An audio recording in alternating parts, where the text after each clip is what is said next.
Wabarakatuh. Waalaikumsalam warahmatullahi wabarakatuh. Baik, selamat datang di reposisi mandibula dan tracheostomi. Jadi sebelum masuk ke review anatomi dan prosedur tindakannya, saya jelaskan dulu sedikit mengenai pengertian dan indikasi dilakukannya reposisi mandibula dan tracheostomi. Jadi kalau untuk reposisi mandibula itu merupakan suatu tindakan mereposisi atau memperbaiki posisi mandibula ke tempat yang sesuai dengan anatominya.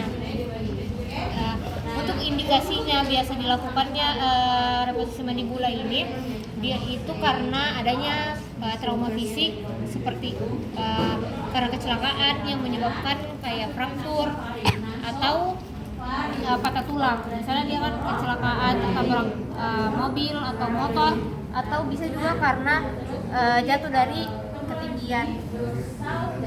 Terus kan ini dia paling sering terjadi di hewan kecil seperti kucing dan anjing. Dia jarang terjadi kayak di sapi dan kuda gitu. Terus kalau indikasi yang paling sering itu karena yang tadi karena kecelakaan tertabrak. Terus indikasi lainnya yang paling sering terjadi itu karena dislokasi atau luxatio. Ada itu sebenarnya kalian dislokasi itu sama dengan luxatio.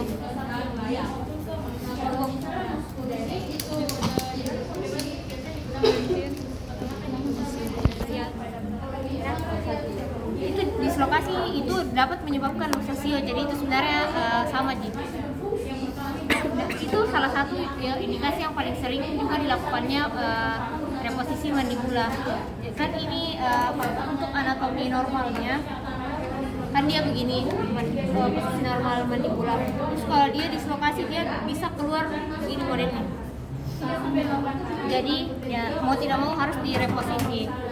Terus itu juga mungkin dijelaskan untuk reposisi mandibula yang paling sering terjadi di sehari-hari. Terus selanjutnya itu untuk tracheostomi.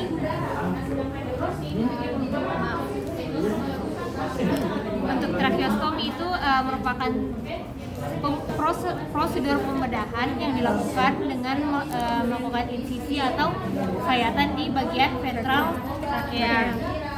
Jadi kalau ini dia biasa indikasinya dilakukan misalnya seperti ada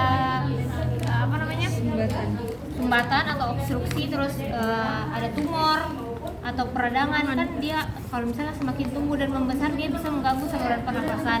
Jadi untuk membantu pernapasannya agar semakin lancar, maka dilakukan tracheostomi atau pembuatan sayatan. Kemudian ya mungkin selanjutnya langsung ke anatomi dan prosedurnya. Oke, lanjut. Saya akan menjelaskan pendekatan dari reposisi mandibula. Dan kalau kita tahu itu reposisi mandibula kan suatu metode mengembalikan posisi kaput mandibularis ke fossa mandibularis. Biasanya itu diakibatkan karena sendi tempomandibularis itu dia bergeser nih. Jadi ini mandibulanya juga ikut bergeser. Nah, untuk mereposisi mandibula dia terdapat dua pendekatan, ada close reposition dan open reposition. Untuk close reposition itu merupakan metode reposisi yang dilakukan secara manual tanpa prosedur pembedahan. Terus metode ini juga dia memerlukan alat bantu seperti pensil atau pena untuk membantu mengarahkan pergerakan dari mandibula. Pas prosedur reposisinya itu mandibula diarahkan ke ventrorostral terus ke dorsocaudal sehingga terdengar bunyi klik. Nah, kalau terdengar nih bunyi klik itu berarti kaput mandibularisnya itu masuk nih ke fossa mandibularis.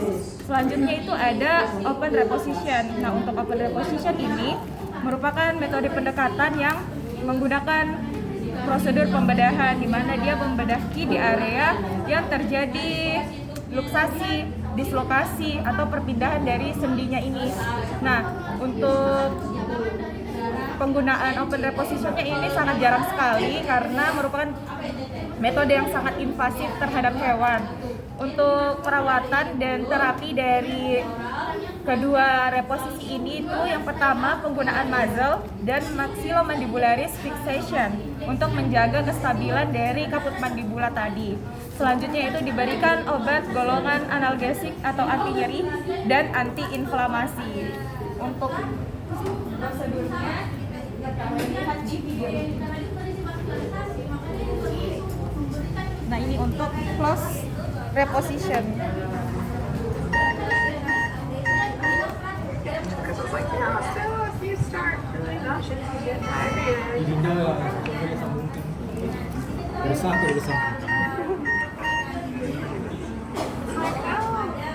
Artinya ada bunyi klik. Iya, pokoknya ada bunyi klik berarti kembali nih ke tempat semulanya. Video aja itu bunyi klik kalau tidak fraktur atau kembali. Iya. Itu kenapa harus kembali di CT scan.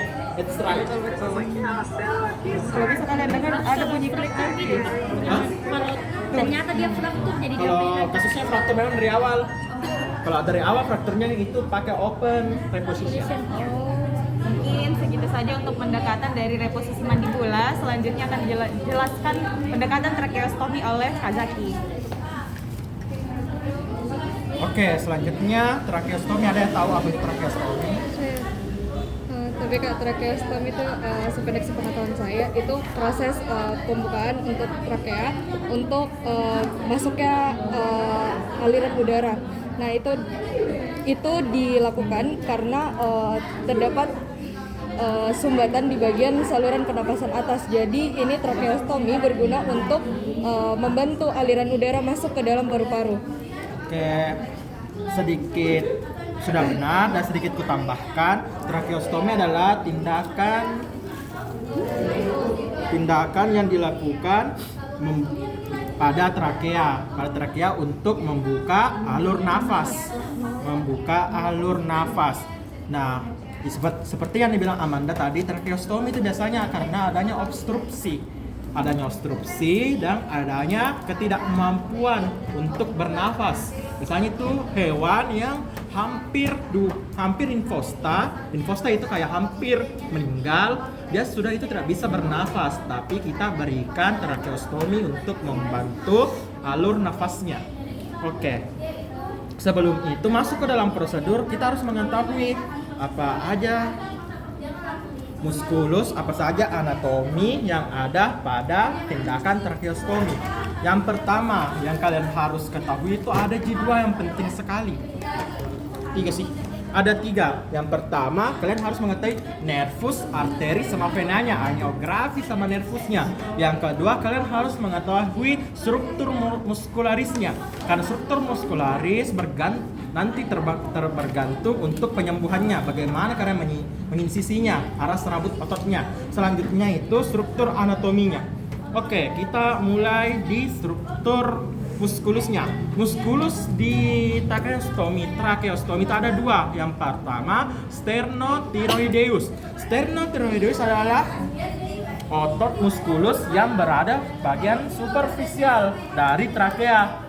Begini dia arahnya, oblik. Dia bertemu di tengah begini, oblik. Nah, itu sternothyroideus. Tiroid berarti dari kelenjar tiroid. Jadi dia bentuknya begini. Selanjutnya itu sternohyoideus. Hyoideus itu dia yang ini. Yang ini guys. Dia ini. Sternohyoideus yang ini. Dia langsung berdekatan dengan trakea. Dia arah seratnya itu lurus begini. Arah seratnya dia lurus. Jadi ulangi, muskulus sternothyroideus dia begini, paling superficial, profundanya di belakangnya sternohyoideus. Jadi kalau dikuatkan dulu, yang pertama ditemukan itu sternothyroideus, baru sternohyoideus. Nah, selanjutnya ke unsur kartilagonya. Arteri vena dulu, arteri dan venanya. Arteri dan venanya ada 2. Pertama, arteri tiroid cranialis et caudalis dan vena jugularis internus. Internus di sini Ki, karena externus dia di sini. Jadi internus di sini, externus di sini. Nah, Dok Dian pernah mengatakan di kelasku, kelas bedah ini, tindakan bedah yang terbaik adalah tindakan yang mampu mengendalikan pendarahan. Nah, sebelum mengendalikan pendarahan, apa kalian harus ketahui? Struktur anatominya, di mana tinggal pembuluh darahnya, di mana arteri, di mana vena, kalian harus tahu. Nah, sebelum penginsisian, kalian tidak boleh sama sekali menginsisi arteri sama vena kalau tidak ada sama sekali kepentingan klinis, tidak boleh. Nah, ini tracheostomi, dia tidak berhubungan dengan arteri sama vena. Jadi dia dikuatkan, nanti dikuatkan minggir sama di sini. Nonton di video toh? Iya. Dia dikuatkan nanti di begini. Oke? Jadi trakeanya itu bergeser, trakeanya. Arteri venanya dia nanti bergeser nanti semua. Paham? Nah, ini selanjutnya itu struktur nervusnya. Nervusnya itu ada 1G, nervus laryngeus recurrens. Laryngeus recurrens dia inervasi dari musculus 12 saraf cranealis yang ke-10, yaitu nervus vagus. Oke, paham? Nah, paham itu arteri, vena, musculus sama nervus. Selanjutnya ke bagian anatomi trakeanya. Bagian anatomi trakeanya, pertama kartilago. Ada 3 kartilago yang kalian harus ketahui di bagian trakea dan sekitarnya. Pertama, ini yang seperti jakun. Ini udah pakai skon kode jam. Ini Pak jakun, ini menonjol seperti jakun, tapi bukan jakun aja. Aku bilang jakun nanti dimarahi Kak. Ini menonjol G seperti jakun. Namanya itu kartilago tiroid. Kartilago tiroid. Ini kartilago tiroid. Setelah kartilago tiroid ada kartilago krikoid. Krikoid itu gambarnya dia begini Ki. Pertama setengah lingkaran, setelah itu ada kakinya 2 begini bertemu. Nah, setengah lingkaran